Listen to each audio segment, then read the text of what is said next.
ако не си заменам јас, нема да ви го испратам Духот Свети.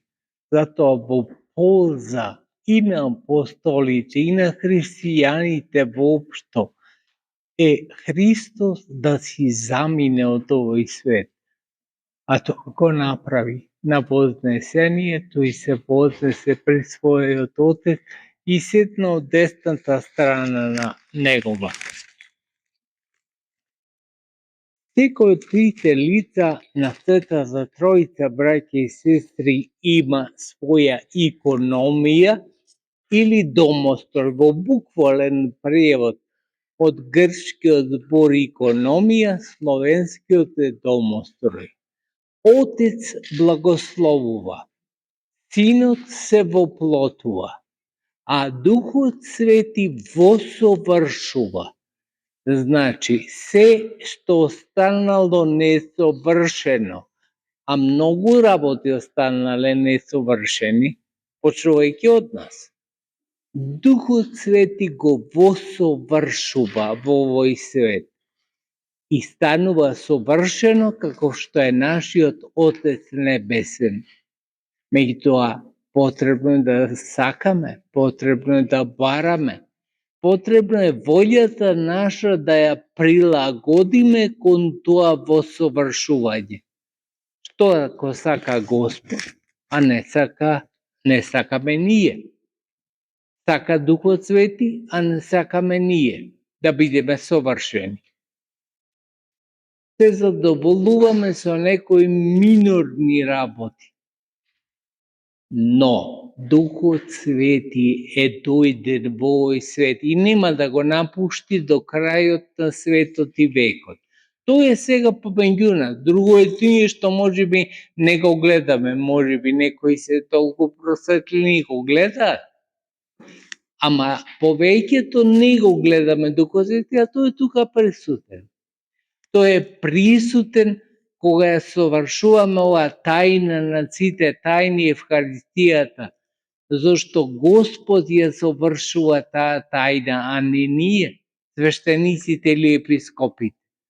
Значи, ние ги изговараме зборовите, ама тој ја во совршува. Што значи? Дека присутен е во оваа црква, ама не само овде. Присутен е во сите цркви, ама не само во сите цркви. Туку секаде во створениот свет е присутен, зашто целиот створен свет, сите планети се во него, а не тој во нив.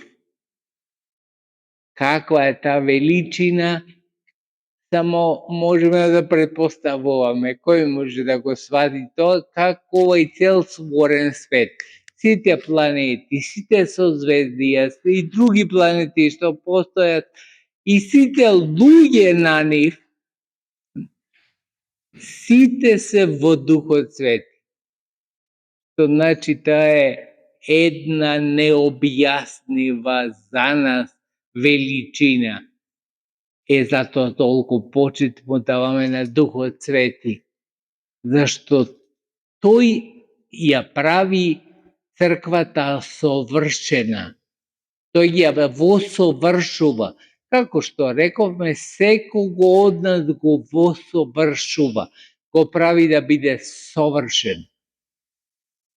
Колку ќе успееме, тоа зависи од нашата волја. Меѓутоа, многу е важно што Господ е отворен за тоа. Замислете тој да ни беше пречка. Како ѓаволот, не де Боже, ни смета постојано да станеме во совршени. Не, Господ не поттикнува со сите можности да усвоиме еден начин на постоење сличен, велам на неговиот, не можеме ист. Ист не може човек кој да постигне со Божиот начин на постоење. Ама сличен може, затоа што знаеме дека Духот Свети е совршен, а ние треба да се восовршуваме. Тоа е големината на Духот Свети и неговото дејство. или домострој во овој свет, да не собере сите во него. Значи, колкав е, можете само овака, кој може да замисли нешто, и ако не е нити тоа прикладно учат искусните оци, дека не е убаво да се замислува, ама од прилика за да можеме да си доловиме, да сватиме дека како е ние да сме во него, а не Духот Свети во нас. Зашто Духот Свети не е помало од нас па да биде тој во нас. Туку ние сме помали од Духот Свети и ние сме во него, а не тој во нас. Тој Дух Свети во кој ние се собираме, тој ја собира и црквата.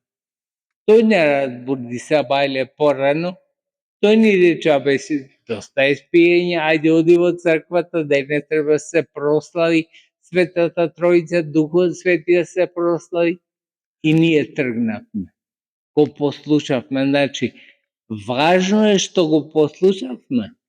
Кај многу други даде поттик, ама не го послуша. Вели, ајде да си поспијам, јас малце поважно ми е да поспијам денес недела, отколку да одам в црква.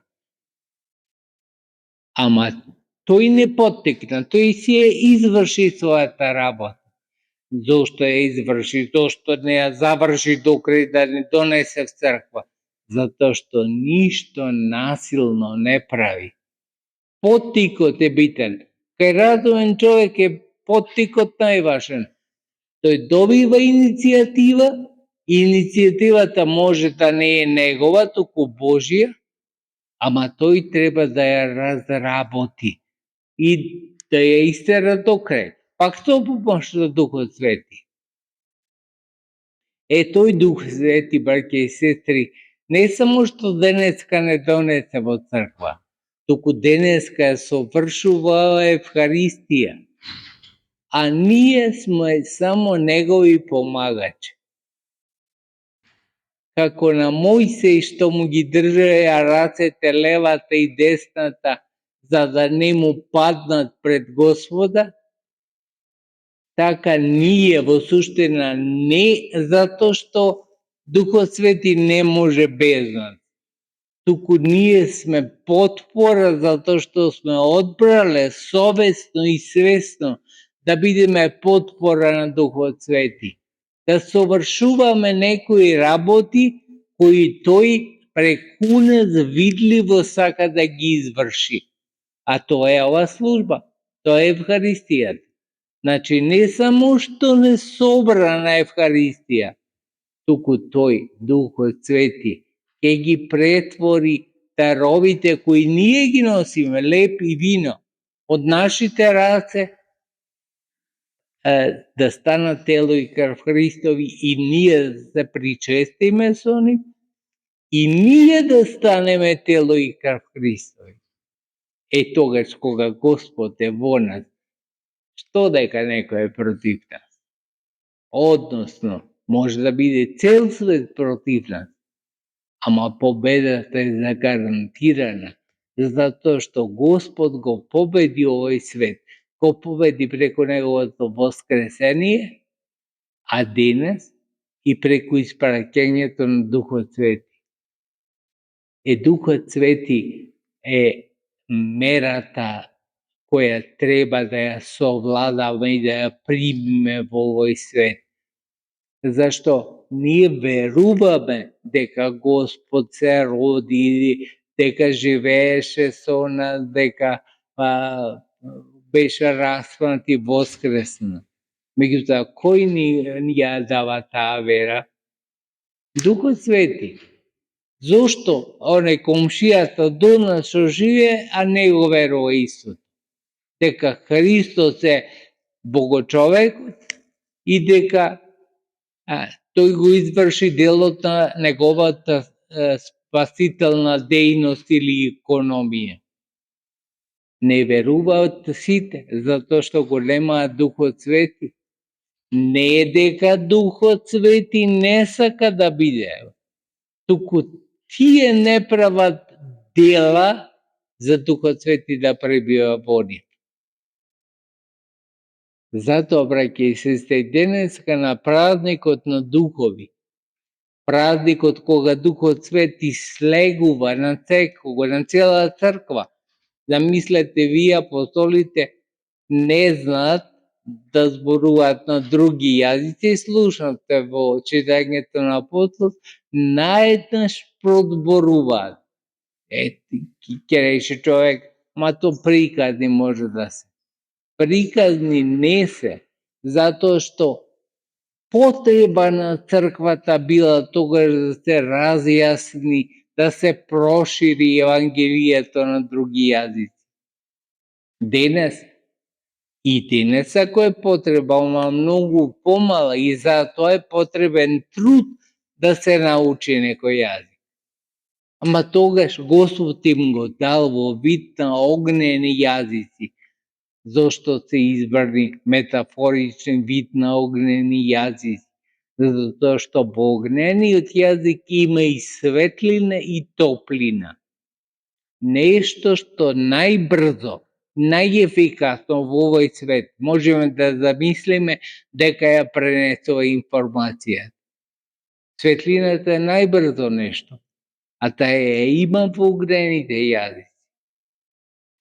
Што значи многу работи кои се кажани во Евангелието се во метафора, односно едно се кажани, а на многу подлабоко асоцираат. Затоа се потребни толкување на некои работи во црквата. Потребни се, значи, за да некој искусен да ни ги објасни, како што апостол Филип објаснил на етиопјанинот, му објаснил делови од Светото писмо за да ги разбере, зашто не му е на секого својствено да ги разбира работите. Ама со соодветно објаснување може да ги разбира и да ги доживува истите, да ги пренесува.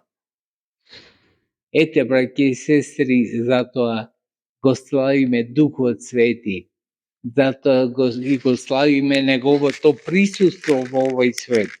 Затоа славиме се што ни остави како порака и како дејство, да можеме и самите со помошта секако на Духот Свети да дејствуваме, да делуваме во овој свет и да ги имаме благословите и благодатите на Бога, кои ви ги посакувам да ги имате сите вие.